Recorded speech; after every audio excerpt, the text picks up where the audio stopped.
juntos novamente para continuarmos o estudo do livro Tormentos da Obsessão, de Valdo Franco, pelo espírito de Manuel Filomeno de Miranda. Prova e fracasso. A entrevista proveitosa com a nobre senhora Hildegarda ensejou-me reflexões complexas em torno das oportunidades de iluminação de que dispomos durante a existência carnal e das situações que nos conduzem aos desvios e aos insucessos.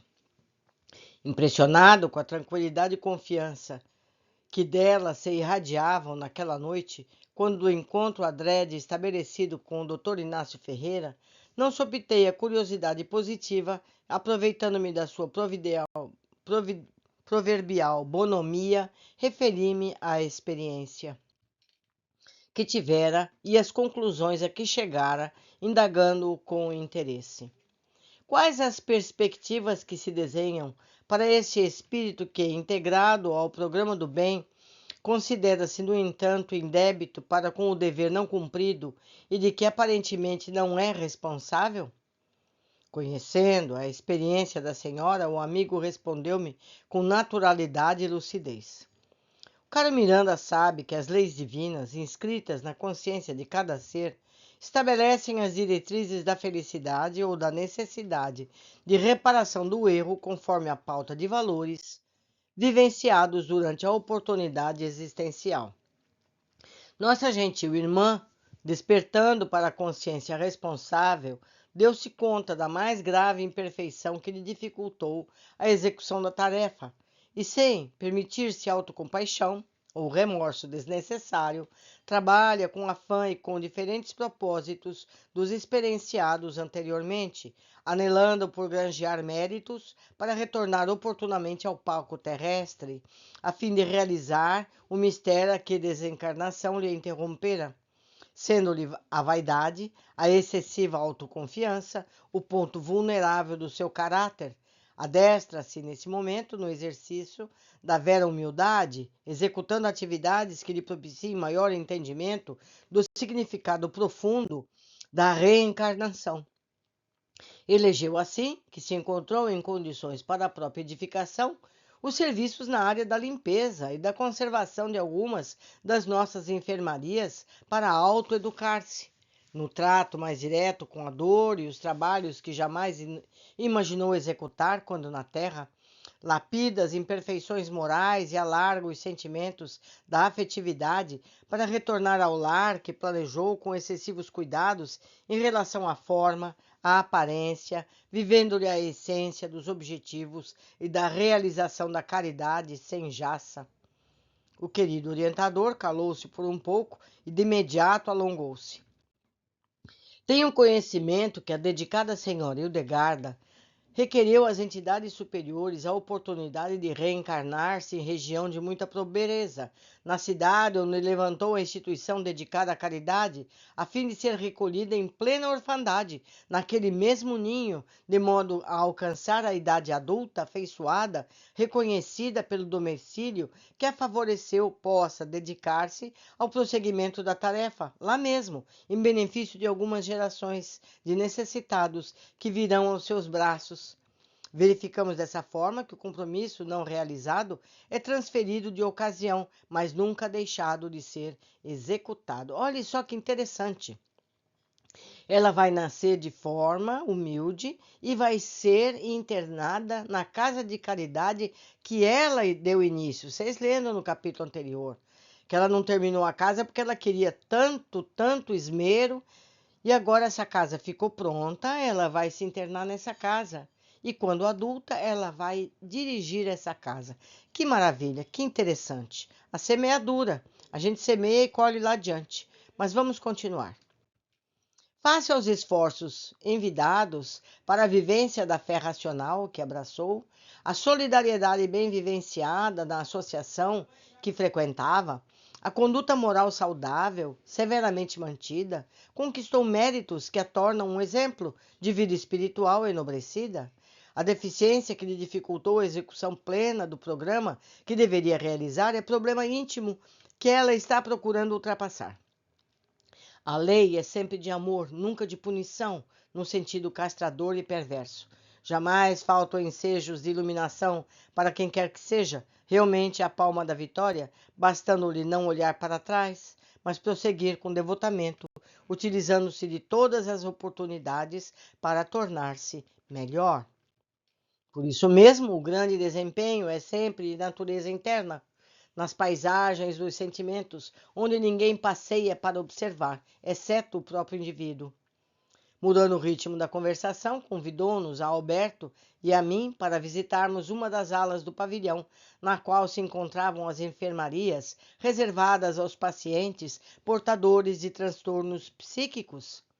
Jubilosamente surpreendidos, aquecemos de bom grado e dirigimos-nos ao andar superior, ao da administração, onde eram atendidos os portadores de distúrbios mentais, além da morte. Os enfermos mais agitados permaneciam em ambiente restrito, enquanto os outros, em processo de recuperação, desfrutavam da convivência geral com diversos companheiros, a fim de readquirirem a autoconfiança e a sociabilização. Visitaremos o irmão Gustavo Ribeiro, que foi recolhido em nossa clínica após 2 anos da desencarnação, quando recambiado do lar da família a que se fixava em terrível perturbação psíquica. Sob tratamento especializado há mais de 6 meses, reajusta-se, adquire muito lentamente o equilíbrio da consciência. Quando nos adentramos no agradável apartamento, encontramos sob carinhosa vigilância de 2 enfermeiros, que nos saudaram jovialmente, um cavalheiro com aproximadamente 55 anos, com as cãs embranquecidas, ou seja, já tinha cabelos brancos, acentuado o desgaste orgânico a que fora vítima na terra, com as faces desfiguradas e macilentas, o olhar desvairado fitava um ponto vago, agitava-se com regularidade, bracejando no ar, chorando copiosamente. Os dedicados assistentes acalmaram-no com palavras repassadas de carinho e lucidez, auxiliando-o a retomar a postura anterior. Observando-o com cuidado, não detectei vinculação direta com qualquer entidade perversa que fosse responsável pelo seu desequilíbrio, o que me surpreendeu sobremaneira. Olhando o médico interrogativamente, o amigo atento percebeu a minha perplexidade, acorreu em meu auxílio explicando-me. Não se trata de perturbação obsessiva, mas de transtorno mental, ocasionado pela rebeldia e insensatez do próprio paciente. O nosso caro Gustavo é protótipo do indivíduo que, na vida, somente se atribui méritos, tomado sempre de altas doses de presunção, rico de cultura vazia. Atraído ao espiritismo, faz mais de 20 anos, quando contava pouco mais de 35 janeiros. Portador, então, de delicado problema de saúde, pareceu descobrir as respostas para os enigmas teológicos e existenciais que o aturdiam. Advogado de profissão, com família constituída, abraçou as ideias novas com entusiasmo que resultava também da recuperação da saúde. Beneficiado pela fluidoterapia, enquanto recebia conveniente ajuda médica, seus mentores trabalhavam com afinco para auxiliá-lo na liberação de altas cargas de energia deletéria que absorvia dos inimigos desencarnados que o perseguiam com crueldade e pertinácia. Havia, portanto, no seu problema orgânico, significativa contribuição espiritual negativa que o ameaçava no transcurso dos dias. Lentamente, graças aos recursos combinados da ciência médica e do auxílio espiritual, o amigo recompôs o quadro de saúde, tornando-se um entusiasta simpatizante do espiritismo. Possuidor de temperamento forte e autoritário, logo começou a discordar da administração da entidade, apresentando sugestões descabidas, referindo-se desagradavelmente, com a arrogância que lhe era habitual, a algumas atividades que ali se desenvolviam. A miúde, ocorre nos comportamentos humanos atitudes dessa natureza. Os indivíduos são atraídos a qualquer tipo de realização, e sem estrutura nem experiência, imaturos e um tanto irresponsáveis, começam a atirar petardos destruidores em todas as direções, acreditando-se detentores do conhecimento pleno, que pode ser muito expressivo na teoria, mas inoperante na prática. Ao invés de auxiliarem sem imposição, corrigindo quando necessário, Após haverem adquirido a confiança do grupo, dando provas de sinceridade, lealdade ao dever, agem de maneira inversa, cuidando mais das prerrogativas do ego do que da edificação de todos. Muito sensíveis, são severos com os demais, muito melindrosos, sentindo-se magoados por qualquer coisa ou pelo simples fato de não serem aceitas suas ideias estapafúrdias. No caso em tela, o amigo não sendo atendido como realmente não deveria ser, face às suas descabidas exigências, abandonou a instituição onde se beneficiara, começou a peregrinação para encontrar uma que fosse modelar, isto é, dentro dos ângulos estreitos da sua convicção. Passou a estudar a doutrina e logo começou a detectar erros e conceitos que atribuía estarem superados, preocupando-se em corrigir o que ignorava, ao invés de autocorrigir-se, o que é certamente mais difícil. Não demorou muito tempo e transformou-se no que se denominava como espírita de gabinete, eufemismo bem elaborado para justificar-se a preguiça, a inutilidade pessoal, distanciando-se do trabalho, quedando-se na postura de atirador de pedras. A família não lhe recebeu orientação espiritual conveniente, os filhos cresceram sem formação religiosa, sem a necessária assistência paterna, em razão das dificuldades de relacionamento, quando foi acometido de pertinaz enfermidade que o consumiu lentamente. Neste comenos, procurou apoio espiritual na antiga instituição, onde anteriormente se beneficiara. Mas, não obstante a abnegação dos ceareiros de boa vontade, o processo cancerígeno prostático era irreversível, e o caro confrade desencarnou em situação penosa, assinalada pela revolta surda contra a vida. Calou-se o bondoso médico, olhou demoradamente para o enfermo em novo episódio de alucinação, logo depois acentuou: Miranda, somos o que cultivamos em nosso pensamento. Semeamos ventos mentais e colhemos tempestades morais avassaladoras.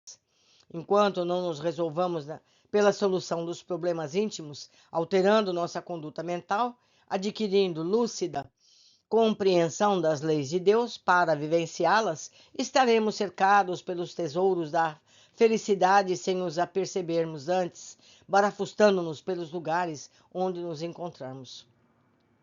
Porque a sua não fosse uma fé trabalhada na razão, no sentimento, sua lógica era também anárquica, que deveria funcionar em seu favor, desejando submeter a lei de causa e efeito ao seu talante, esquecido de que afinal a vida é do espírito e não do corpo transitório. A função da doutrina espírita é preparar o ser humano para a compreensão da sua imortalidade, jamais para ajudá-lo a conquistar coisas, posições terrenas que o destacam no grupo social, mas não o dignificam nem engrandecem moralmente. Ainda permanece em muitos simpatizantes do pensamento espírita a falsa ideia de coletar benefícios pessoais e sociais quando aderindo aos postulados kardecianos, tendo a vida modificada para mais prazer, mais soma de comunidades. Outros, igualmente, mantêm o respeito do espiritismo a falsa ideia mitológica em torno de entidades nobres que deverão estar às suas ordens, solucionando-lhe os problemas que engendram, atendendo-os nas suas questiúnculas e necessidades do processo evolutivo. O amigo Gustavo é mais um náufrago que teve oportunidade de encontrar a embarcação segura, a bússola para conduzi-lo no oceano imenso, o timão do equilíbrio. Não obstante, resolveu guiar-se pelos instrumentos equivocados das próprias paixões. Ante a pausa natural feita pelo narrador, interroguei com interesse de aprender. E como ele veio parar aqui?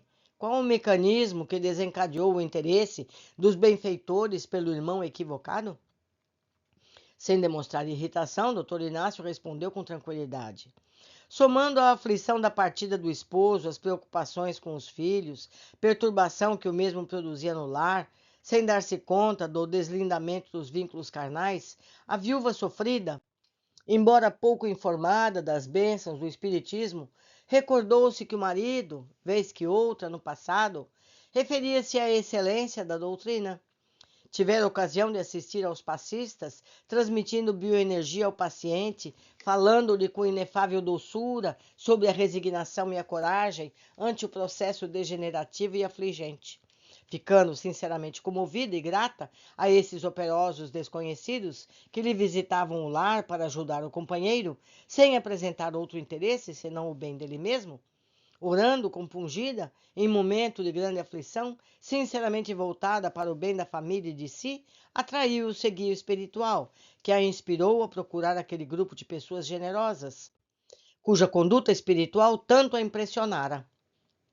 Ao buscá-los, sendo imediatamente atendida, os trabalhadores do Evangelho sugeriram o estudo da palavra no seu lar, em encontro hebdomadário, quando então, muito lentamente, sobre o pobre Gustavo percebeu que fora arrebatado do corpo, entrando em dilaceradora revolta e perturbação. Após transcorrido mais de 10 meses de assistência espiritual à família, o mentor do desencarnado solicitou o internamento do amigo falido, o que foi providenciado pelo dedicado Eurípides, sem qualquer relutância. E qual a terapia que lhe tem sido oferecida a fim de liberá-lo do transtorno psíquico em que se debate? Pacientemente, o amigo explicou. 3 vezes por dia são-lhe aplicados recursos magnéticos para reajustamento dos neurônios perispirituais, desagregados pelas ondas da rebeldia que lhe assinalou a existência física. As sinapses, sofrendo a irregularidade das cargas elétricas, funcionavam-lhe desordenadamente, liberando os fantasmas encarcerados no inconsciente, que foram os comportamentos odientos, censuráveis, que agora ressuscitados perturbam-no. 2 vezes por semana são aplicadas técnicas hipnóticas, levando a processos regressivos, a fim de serem trabalhadas as lembranças que recebem terapia calmante para que desapareçam, lentamente diluídas nas formas de conflito e remorso que o aturdem. Concomitantemente, são realizadas leituras edificantes, que lhe vão sendo imprimindo na mente ou estabelecendo novos raciocínios, propiciadores de paz e de esperança. Qual a perspectiva de recuperação para a sua lucidez mental? Dependerá do esforço dele mesmo. As fixações mentais são trabalho de demorado curso, realizada por aqueles que as estimam. Quando de qualidade inferior, mantém-se prejudicando e enlouquecendo. É natural que a sua desestruturação ocorra também de maneira lenta, a fim de serem evitados choques emocionais no comportamento dos pacientes. A violência não faz parte dos soberanos códigos, sendo expressão de atraso espiritual daquele que a desencadeia. Assim mesmo, providências cuidadosas têm sido tomadas, de forma a reconduzi-lo à realidade. Não há muito, a esposa veio-lhe em visita, trazida em desdobramento pelo sono natural. Ele conseguiu percebê-la, experimentando alguns momentos de lucidez, de emoção natural. Esse fenômeno foi-lhe muito positivo. Tudo indica que será repetido, na medida em que se apresente mais favorável o seu quadro. Outros espíritos amigos encontram-se empenhados em predispô-lo à retomada da consciência, para que recomece a experiência de busca da felicidade.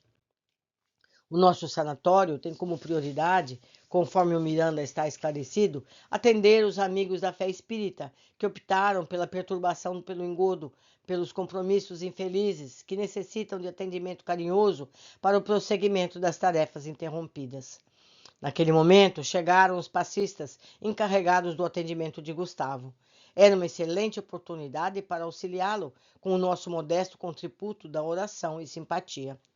Proferida a prece por Alberto, solicitado pelo orientador, logo foi lida a página de O Evangelho segundo o Espiritismo, de Allan Kardec, e depois de breve comentário, um dos servidores, foram aplicados passes dispersivos no chakra coronário, alongando-se por todo o corpo perispiritual, prosseguindo-se com a doação de energias saudáveis.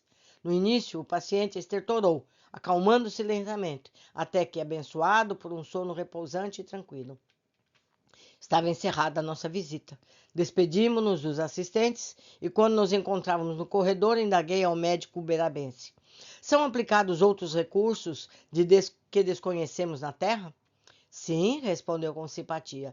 Todos eles de natureza energética. Houve tempo, em alguns casos muito graves, em que foram aplicados eletrochoques E mesmo hoje, vez ou outra, um tanto raramente, se fazem necessários procedimentos terapêuticos dessa natureza. Todavia, os mecanismos espirituais são muito variados para o atendimento dos enfermos mentais, incluindo regressão da memória, hipnose profunda, fixação de pensamentos libertadores através da sua repetição mental em direção ao enfermo e aplicação de energias especiais encontradas em nosso campo vibratório.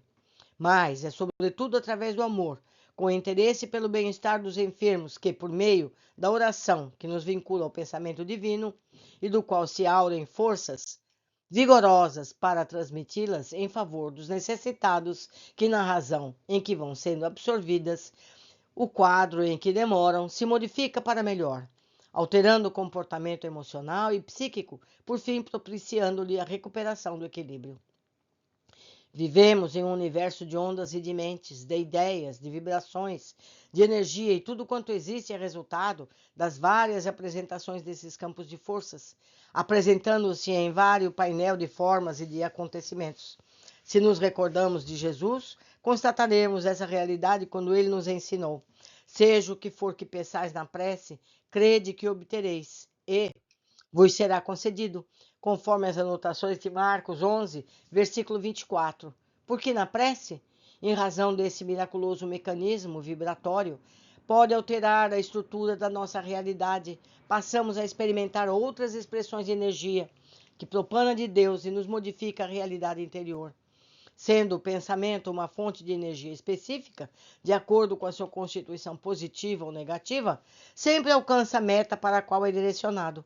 No que se refere ao bem que produz, a excelência dos resultados que proporciona, a qualidade de onda de que se constitui, transforma-se no excepcional recurso terapêutico que podemos utilizar em qualquer lugar onde nos encontremos e que, entre nós, desencarnados, lúcidos e trabalhadores, face à maior facilidade de elaborá-lo, torna-se-nos um instrumento dos mais preciosos para a construção do equilíbrio, propiciando a saúde.